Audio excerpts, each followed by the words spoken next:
Hello, welcome to the Stubborn Tortoise podcast. I'm Donna Pazdera.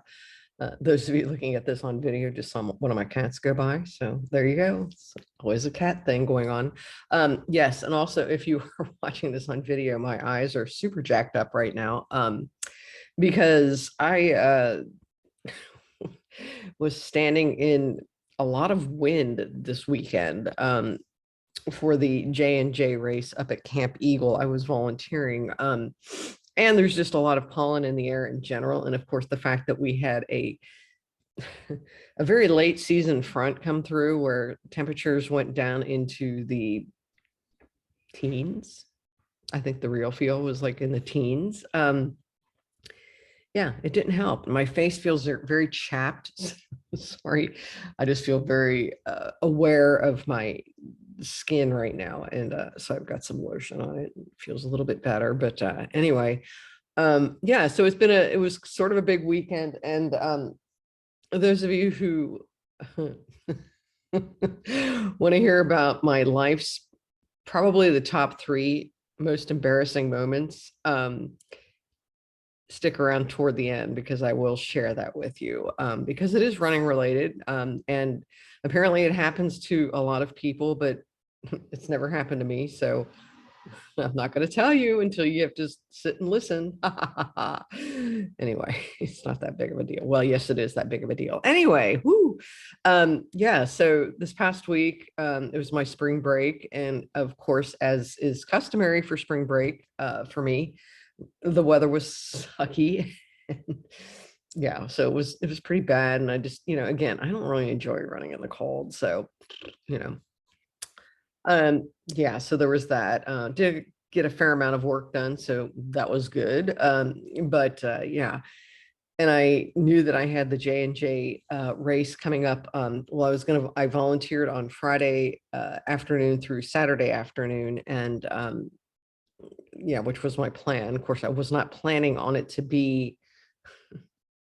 yeah, bone chilling, face freezing, feet freezing, fingers freezing cold. Normally, well, it kind of ranges. It kind of depends on when they hold this race. Like the first time they did it was like at the end of September, I think, and it was like puke fest hot. So it was just everybody was throwing up and dying and whatnot.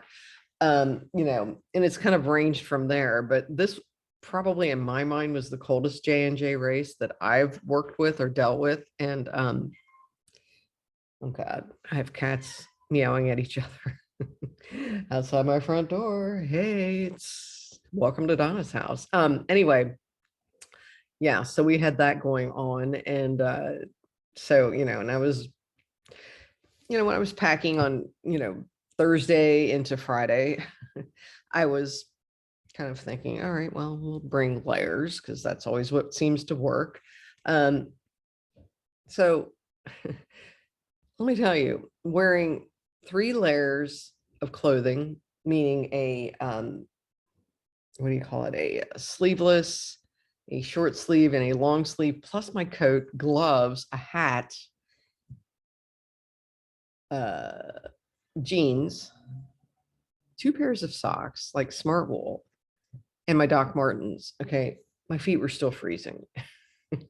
It was crazy. I don't know what was going on. I don't understand it, but that's how it was.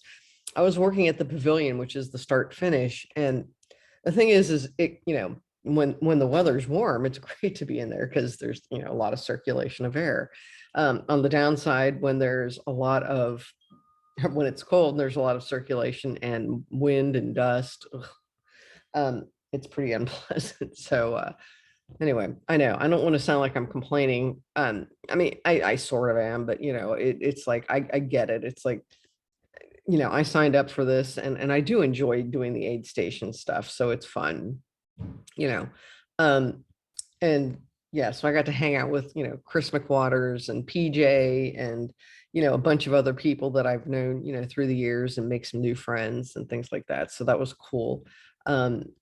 Yeah, so that part was nice. I got there Friday mid-afternoon and was planning to work up until about 9:30, 10, and I think I dropped out probably like around 9:30. But but yeah, some of my friends were running this race. I had a couple of friends doing the 101 miler.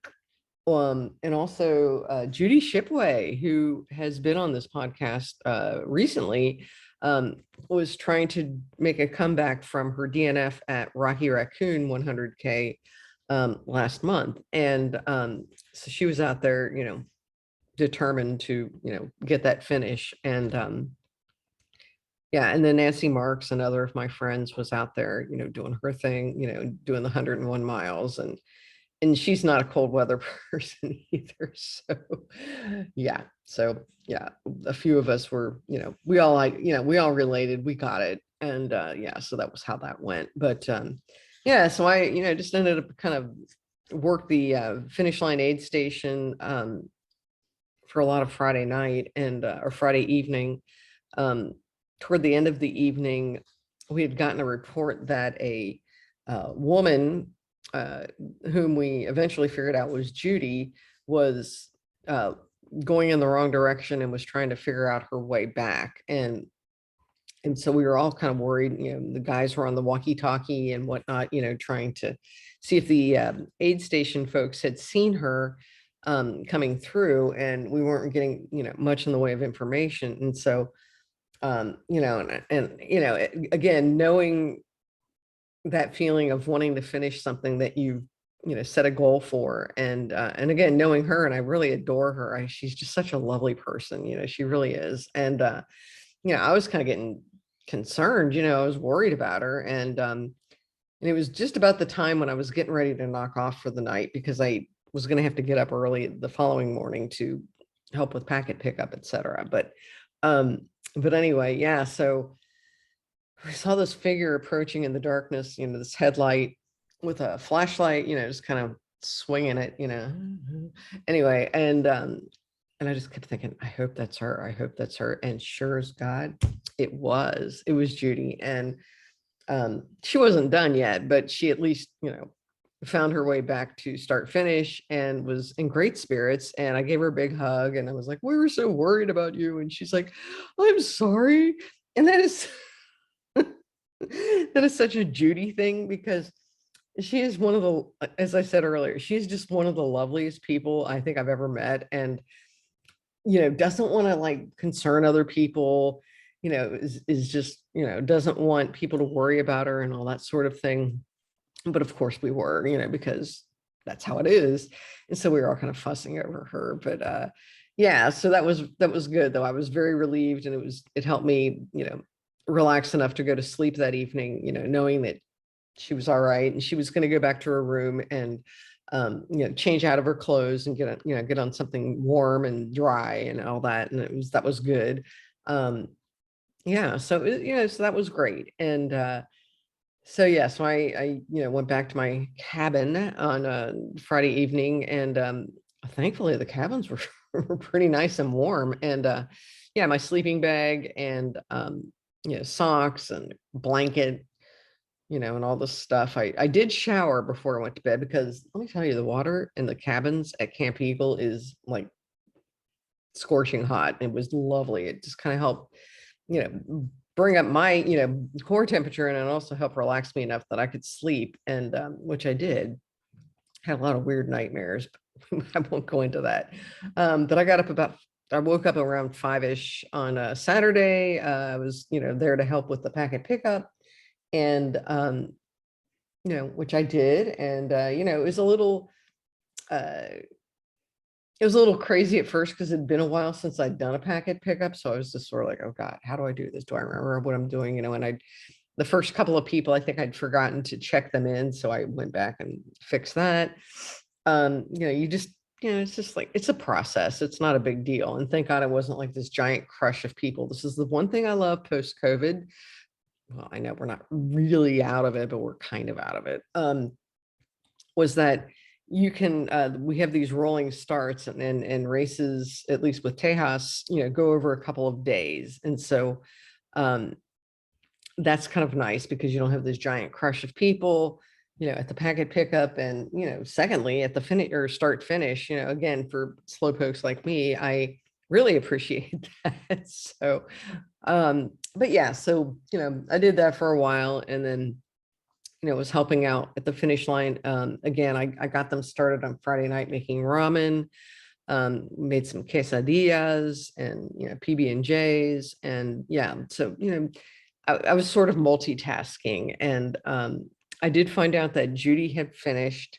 Um, I think after I got done, or I mean, after I, went to bed or got up in the morning or something, I don't know, or maybe went and God knows what I did. Probably went somewhere and tried to get warm. That was probably it, because I put on 3 pairs of socks on Saturday morning, my usual 3 layers and the whole 9 yards, hat, gloves, jacket, and I just could not feel my feet. It was just horrible. It was just, I mean, it was great for the runners in a lot of ways, because, running in cold temperatures is really nice. But okay, I'm just making sure I was recording, and so all of a sudden I'm like, did I record this? But yeah, so yeah, but again, that's just one of the, hazards of, being an aid station worker. And, and I don't mind. I don't really care. I mean, I care, but I don't care. It's not like, oh geez, Oh, also big shout out to PJ for loaning me his like a battery charger, because I, of course, like an idiot, I didn't think I was going to need my phone charger. God knows why. Well, because I thought I had one in my car. And then as I was like halfway up to Camp Eagle, I realized, idiot, you forgot it. You left it at home, or you took it out of the car. So I had nothing, so a big shout out to Peach for, helping me out with that. And of course, Chris. It was really great to catch up with Chris a little bit on Friday night, because a lot of times we're so busy that we don't have a lot of time to, chit chat and things like that. And so I was sort of catching him up on things in my life, and, listening to things about his life. And, it was good. It was fun. I mean, that's part of the joy of volunteering, is just that you want to, you know, find out how your friends are doing and things like that. And Chris, yes, you do owe me a disco ice cream party. I'm not going to tell people about what that is. That's a secret until I get it. But anyway, yeah, and of course his adorable wife and adorable daughters were up there, and they're just so cute. Oh my God, everyone, that family is just so cute. But anyway, so Saturday, yeah, hey, yeah, so I did a little bit of everything on Saturday. I was cooking, I was like, helping with packet pickup, refilling bottles, cheering people on and all that jazz. I did bring my cowbell. Well, my cowbell is always in my car, although I can tell you right now it's not, because I threw it in my bag, which is in my house right now. So I'm gonna remember to not leave it there. So next time I work an aid station, I've got my cowbell. But anyway, that's always fun. But yeah, what was the other thing I was gonna mention? Oh yeah, and so one of the other little, it's not really a dirty job, but well, in the summer it can be. But one of the jobs that I took on, for myself, was grabbing the used chips, which are these, like, they look like electronic monitoring devices for inmates or something. I mean, with a Velcro strap.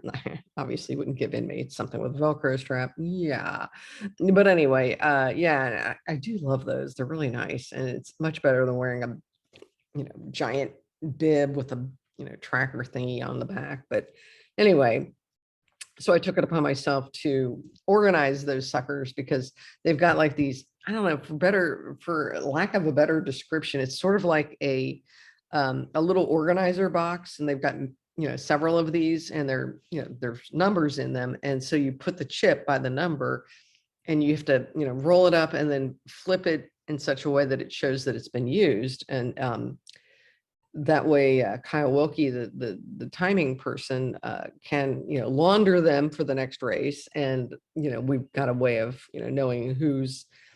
It also helps to know who's still out there, and who's yeah, so, or who's finished and that sort of thing. So anyway, so there was that. Oh yeah, there's also a guy from San Antonio. Okay, now they're still trying to verify this. Okay, so he was a little delirious. I will say that. And he's 27 years old.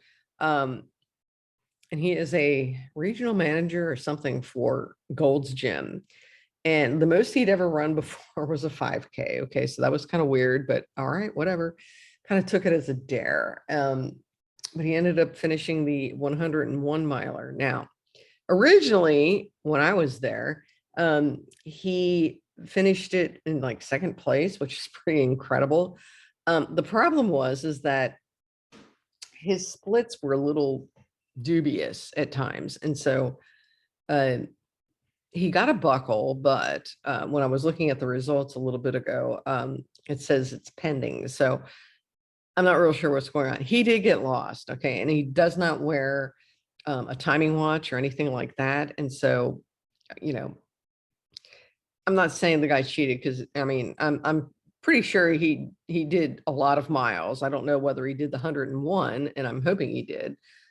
He certainly acted delirious enough when he finished because he, I don't know, it was like mid-morning or something yesterday, and he's facing the out of the pavilion toward the cliffs and the river. And he's like, "Where's the parking lot?" And this other volunteer, Ryan, and I were like, it's that way, the other way, turn around. And we're like, oh, I'm like, are you sure you really want to drive? And I said, we've got tons of bunks, if you want to go, rest for a little bit. And he's like, no, I'll get stiff. And I'm like, okay, so I don't know. So that story will be continued. But anyway, yeah, so I mean, the whole experience was just lovely. I mean, I was sorry I missed Judy's finish, and I didn't see my friend Nancy finish either, although I did see her a few times and helped her out. Um, there was a guy from Argentina, well, originally from Argentina, who was really running strong. I mean, he looked great, he was doing the 101. The problem is when he was there with his family and all this, I mean, and again, he just looked great. And he was sort of the front runner, but the problem is he's lived in the tropics for the, like Cozumel or, in other places, for quite a while and was not accustomed to running in this cold. And again, I have to say this cold is a little unprecedented, especially for this time of year. I know some people will probably argue with me about that, and that's fine, but I don't know. For me, it just seemed, ooh, well, I don't know. If you've been listening to this podcast for any length of time, you know that I really hate cold weather. And this particular winter has been brutal. Only in that last year was horrible, but it was horrible for like about 10 days. And then it was fine, because I was looking at the history of temperatures on, my AccuWeather app. And it was like this time last year, it was like in the 80s. We'd already evolved out of winter and into spring. This year, it's just been this like, forgive the way I'm going to put this, but it's sort of like being bitch slapped by Mother Nature. Okay. That's kind of what it feels like, because since January, almost every single weekend, we will get a front that comes through and drops everything down to freezing. We'll get a day or two of okay weather, and then it'll come through again. And it's just sort of like, geez, normally in the South, I mean, my experience, in living in Texas for a long time, is that usually we'll get a front for about, and it'll be cold for about 3 days, which feels like the end of the world. And then we'll get like, 2 weeks or so, things are great, and then another front will come through and it feels like the end of the world. Well, this has just felt like the end of the world most of winter. And I know those of you who live up north are going to go, you big baby. And it's like, yeah, I know, but guess what? We don't have houses that are insulated particularly well, and we're not like set up for this sort of weather. So, I mean, I'm not trying to, play the smallest violin or the tiniest violin in the world, but yes, I am.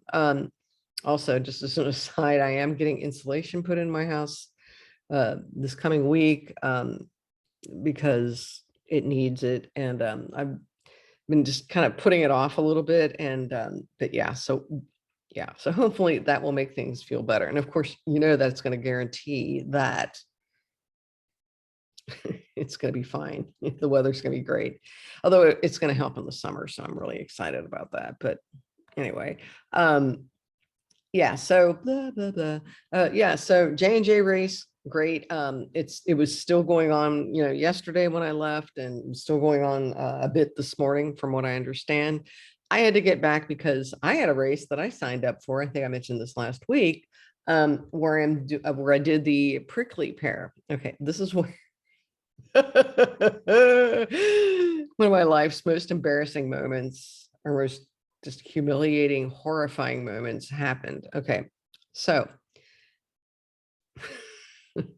so I get to the race. I was a little late to the race. I was trying to get to packet pickup yesterday because it was out at REI, off of I-10, which was on my way back, but I didn't leave early enough, and so I missed packet pickup. So I was just like, all right, whatever, I'll do it in the morning.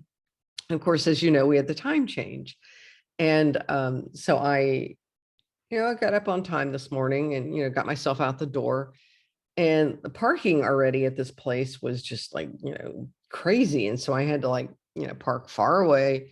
And I had my $46 gloves on, and took them off briefly because I was, trying to do a few things with my hands. Because unfortunately, even though these expensive gloves have like the tactile, fingery things on them, it just wasn't working. So meanwhile, there's a saying in running that says, never trust a fart. And I had often thought, that's so stupid. Of course, you would know enough to not, do more. Well, I did. Yeah. Thank God I was in my car, and it was before the race. Unfortunately, it was about 15 minutes before the race. And it was, I'll spare you all the gory details, but let's just say I had to go, I drove over to another restroom area at McAllister Park and took a small towel out of my car with me and proceeded to clean myself up. Oh my God.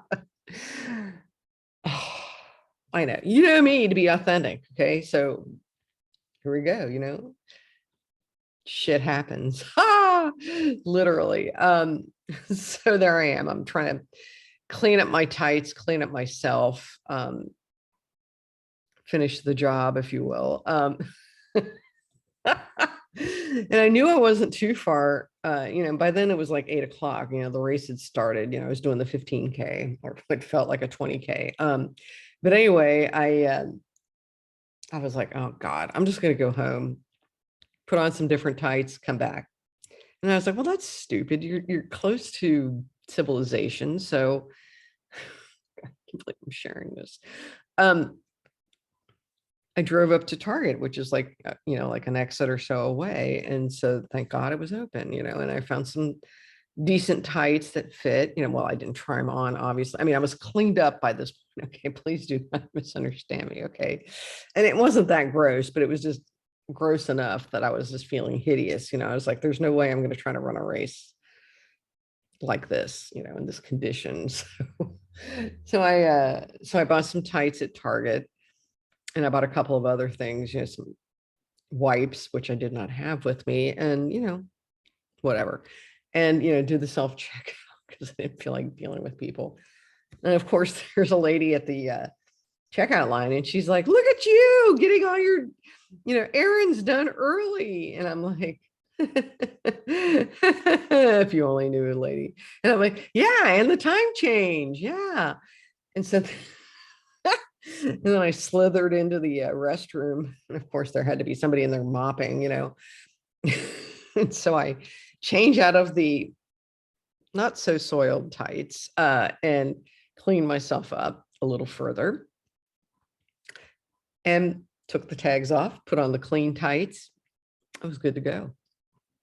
And then I went back to the race. And by then it was over an hour since the race had started. And I found Agatha, who I just interviewed last week.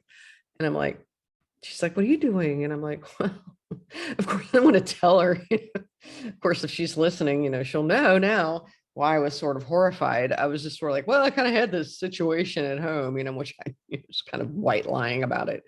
And I was like, I did sign up for the race and I'd still like to run. I said, I don't care about my time. I mean, I know that there's a gun time and a chip time. And, I knew it was going to be like, horrendous with the gun or, but the gun time, because I was over an hour past the time. So I was just sort of, oh, whatever. But of course, then she took me over to Kimberly, who you've also met through this podcast, and Kimberly got me the hookup and we got a bib for me. And of course I didn't dare tell either of them what had happened. That was just like, yeah, I started late, and so I was a late start, which the only good thing about that is that it was a little bit warmer at that point. But I did have to fiddle around with my gloves after about 2 miles because it was just sort of like, God, my hands are getting hot, which is always a problem when you try to, overdress for a race that's cold. And so I ended up like, shoving them into the pockets of my new tights. And I kind of looked like I had saddlebags. Not like I was trying to impress anyone, but yeah. Oh, hey, sorry. Anyway, it took me, I think the guy told me it was 2:25. I know, it's really embarrassing. I have to say, I do think this race ran long. Here's the bad part though. About 7.85 miles. Stupid watch died. Yeah, the Sunto, the one that I've been talking about, this dumb thing that I thought I charged up yesterday, but apparently the charge didn't take. And so there I was with like, nothing for a battery. And, so, so I'm going to have to like subtract the time, the finishing time from the time that I had and, use that on my Strava because nothing counts unless it's on Strava. But anyway, yeah, so that was that story. And I did not expect to be telling you this story. I called my sister because I knew she would appreciate it. And we were laughing uproariously about it as I was driving back from Target. And but anyway, yeah, so there was that. And then I texted Orly and I told him about it. He's like, well, it happens to the best of us. And I'm like, I guess it does. I guess it does, and I often see runners go, never trust a fart. And I was like, I don't know what that means. I was like, and there I was. Anyway, so just keep that in mind. So I guess the moral of the story is make sure your watch is charged up, make sure you carry wipies and maybe a spare pair of tights or something. I was just glad I wasn't wearing shorts. That would have been horrible. Oh my God, this episode is going to be labeled explicit just because. Anyway, God almighty. Yeah, I think that's enough for now. I'll talk to you next time.